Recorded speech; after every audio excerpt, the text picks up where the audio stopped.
ओम नमः शिवाय। आज इस वीडियो में हम श्री रामकृष्ण देव की अमृतवाणी जीवन का उद्देश्य पर चर्चा करेंगे। तुम रात को आकाश में कितने तारे देखते हो, परंतु सूरज उगने के बाद उन्हें देख नहीं पाते। किंतु इस कारण क्या तुम यह कह सकोगे कि दिन में आकाश में तारे नहीं होते? हे मानव, अज्ञान अवस्था में तुम्हें ईश्वर के दर्शन नहीं होते, इसलिए ऐसा ना कहो कि ईश्वर है ही नहीं। इस दुर्लभ मनुष्य जन्म को पाकर जो इस जीवन में ईश्वर लाभ के लिए चेष्टा नहीं करता, उसका जन्म लेना ही व्यर्थ है।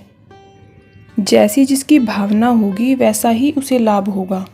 भगवान मानो कल्प वृक्ष है, उनसे जो मांगता है उसे वही प्राप्त होता है। गरीब का लड़का पढ़ लिख कर तथा कड़ी मेहनत कर हाई कोर्ट का जज बन जाता है और मन में सोचता है, अब मैं मज़े में हूँ, मैं उन्नति के सर्वोच्च शिखर पर आ पहुँचा हूँ, अब मुझे बहुत आनंद है।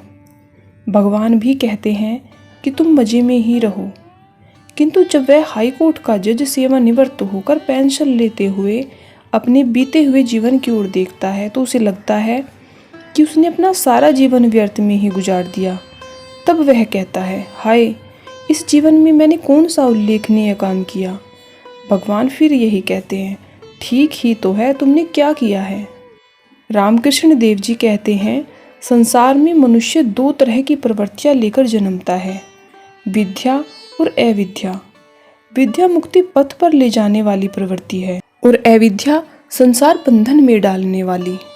मनुष्य के जन्म से पहले ये दोनों प्रवृत्तियां मानो खाली तराजू के पल्लों की तरह समतोल स्थिति में रहती हैं, परंतु शीघ्र ही मानो मन रूपी तराजू के एक पल्ले में संसार के भोग सुखों का आकर्षण तथा दूसरे में भगवान का आकर्षण स्थापित हो जाता है। यदि मन में संसार का आकर्षण अधिक हो तो अविद्या का पल्ला भारी होकर झुक जाता है और मनुष्य संसार में डूब जाता है, परंतु यदि मन में भगवान के प्रति अधिक आकर्षण हो तो विद्या का पल्ला भारी हो जाता है और मनुष्य भगवान की ओर खिंचता चला जाता है। उस एक ईश्वर को जानो, उसे जानने से तुम सभी कुछ जान जाओगे। एक के बाद शून्य लगाते हुए सैकड़ों और हजारों की संख्या प्राप्त होती है, परंतु एक को मिटा डालने पर शून्यों का कोई मूल्य नहीं होता। एक ही के कारण शून्यों का मूल्य है। पहले एक, बाद में बहु, पहले ईश्वर फिर जीव जगत। पहले ईश्वर लाभ करो फिर धन कमाना, इसके विपरीत पहले धन लाभ करने की कोशिश मत करो। यदि तुम भगवत प्राप्ति कर लेने के बाद संसार में प्रवेश करो तो तुम्हारे मन की शांति कभी नष्ट नहीं होगी। तुम समाज सुधार करना चाहते हो, ठीक है, यह तुम भगवत प्राप्ति करने के बाद भी कर सकोगे। याद रखो कि भगवान को प्राप्त करने के लिए प्राचीन काल के ऋषियों ने संसार को त्याग दिया था। भगवत प्राप्ति ही सबसे अधिक आवश्यक वस्तु है। यदि तुम चाहो तो तुम्हें अन्य सभी वस्तुएं मिल जाएंगी। पहले भगवत प्राप्ति कर लो, फिर भाषण, समाज सुधार आदि की सोचना। मुसाफिर को नए शहर में पहुंचकर पहले रात बिताने के लिए किसी सुरक्षित डेरे का बंदोबस्त कर लेना चाहिए। डेरे में वह अपना सामान रखकर वह निश्चित होकर फिर शहर देखते हुए घूम सकता है, परंतु यदि रहने का बंदोबस्त ही नहीं होगा तो रात के समय अंधेरे में विश्राम के लिए जगह खोजने में उसे बहुत परेशानी उठानी पड़ेगी। उसी प्रकार इस संसार रूपी विदेश में आकर मनुष्य को पहले ईश्वर रूपी चिर विश्राम धाम को प्राप्त कर लेना चाहिए, फिर वह निर्भय होकर अपने नित्य कर्तव्यों को करते हुए संसार में भ्रमण कर सकता है। किंतु यदि ऐसा ना हो, जब मनुष्य के घोर अंधकार रूप में भयंकर रात्रि आएगी, तब उसे अत्यंत क्लेश और दुख भोगना पड़ेगा। बड़े बड़े गोदामों में चूहों को पकड़ने के लिए दरवाजे के पास चूहादानी रखकर उसमें लाही मुरमुरे रख दिए जाते हैं। उसकी सूंधी सूंधी महक से आकर्षक होकर चूहे गोदाम में रखे हुए कीमती चावल का स्वाद चखने की बात भूल जाते हैं और लही खाने जाकर चूहादानी में फंसकर मारे जाते हैं। जीव का भी ठीक यही हाल है। कोटि कोटि विषय सुखों के घनीभूत समष्टि स्वरूप ब्रह्मानंद के द्वार देश पर अव्यवस्थित होते हुए भी जीव उस आनंद को प्राप्त करने के लिए प्रयत्न न कर संसार के क्षुद्र विषय सुखों में लुब्ध हो माया के फंदे में फंसकर मारा जाता है। एक पंडित ने पूछा, थियोसॉफी वाले कहते हैं कि महात्माओं का अस्तित्व है। सूर्यलोक, चंद्रलोक, नक्षत्रलोक, देवयान आदि सभी विभिन्न लोक और स्तर सत्य हैं और मनुष्य का सूक्ष्म शरीर इन सब स्थानों में जा सकता है। वे लोग इस तरह की अनेक बातें बताते हैं। अच्छा महाराज, थियोसॉफी के बारे में आपका क्या मत है? श्री रामकृष्ण ने कहा, भक्ति ही एकमात्र सार वस्तु है। ईश्वर के प्रति भक्ति। क्या वे लोग भक्ति के लिए प्रयत्न करते हैं? अगर ऐसा हो तो ठीक है। अगर उनका उद्देश्य ईश्वर का साक्षात्कार करना हो तो अच्छा है, लेकिन याद रखो कि सूर्यलोक, चंद्रलोक, नक्षत्रलोक आदि तुच्छ विषयों में डूबे रहना ईश्वर की खोज का सही रास्ता नहीं है। उनके चरण कमलों में भक्ति होने के लिए साधना करनी पड़ती है। अत्यंत व्याकुल हृदय से रोते हुए उन्हें पुकारना पड़ता है। विभिन्न वस्तुओं में बिखरे हुए मन को खींच लाकर पूरी तरह से ईश्वर में लगाना पड़ता है।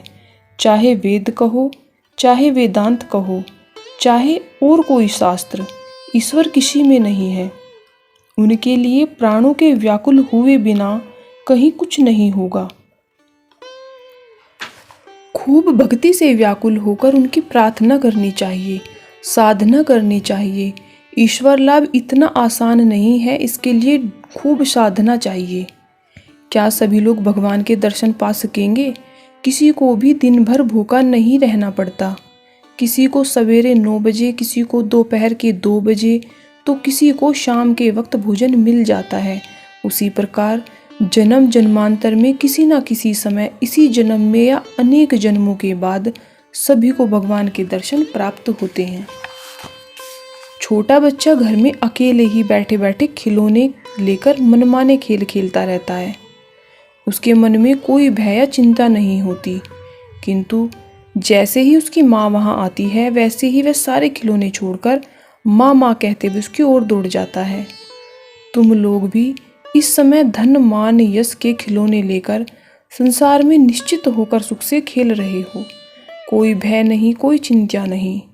पर यदि तुम एक बार भी उस आनंदमयी माँ को देख पाओ तो फिर तुम्हें धन मान यश नहीं भाएंगे। तब तुम सब फेंक कर उन्हीं की ओर दौड़ जाओगे। समुद्र में अनेक रत्न हैं, पर उन्हें पाने के लिए तुम्हें कठिन परिश्रम करना होगा। यदि एक ही डुबकी में तुम्हें रत्न न मिल जाए तो समुद्र को रत्न रहित मत समझ बैठो। बार बार डुबकी लगाओ। डुबकी लगाते लगाते अंत में तुम्हें रत्न जरूर मिलेगा। उसी प्रकार भगवत प्राप्ति के पथ में यदि तुम्हारे शुरू के प्रयत्न असफल सिद्ध हो, यदि थोड़ी साधना कर तुम्हें ईश्वर के दर्शन ना हो तो हताश ना हो। धीरज के साथ साधना करते रहो। अंत में ठीक समय पर तुम्हें उनके दर्शन अवश्य होंगे। चैतन्य स्वरूप, आनंद स्वरूप ईश्वर का ध्यान करो, तुम्हें आनंद प्राप्त होगा। यह आनंद वास्तव में नित्य ही विद्यमान है, किंतु अज्ञान के द्वारा आच्छन्न होकर वह मानो लुप्त हो गया। इंद्रिय भोग्य विषयों के प्रति तुम्हारा आकर्षण जितना कम होगा, ईश्वर के प्रति तुम्हारा अनुराग उतना ही बढ़ेगा। केवल धन संचय कर कोई धनी नहीं होता। ठीक ठाक धनी का लक्षण यह है कि उसके घर में हर एक कमरे में दिया जलता है। गरीब आदमी इतना तेल खर्च नहीं कर पाता, इसलिए वह दिए का प्रबंध नहीं कर सकता। देह मंदिर को भी अंधेरे में नहीं रखना चाहिए, उसमें ज्ञान का दीप जलाना चाहिए। ज्ञान प्रदीप जला निज घर में, ब्रह्मामयी का मुख देखो न। हर एक व्यक्ति ज्ञान लाभ कर सकता है। हर एक जीवात्मा का परमात्मा के साथ संयोग है। हर एक घर में गैस की नली होती है, जिसके द्वारा गैस कंपनी से गैस आ सकता है। बस योग्य अधिकारी को अर्जी भेजो, गैस भिजवाने का प्रबंध हो जाएगा और तुम्हारे घर में गैस बत्ती जलने लग जाएगी।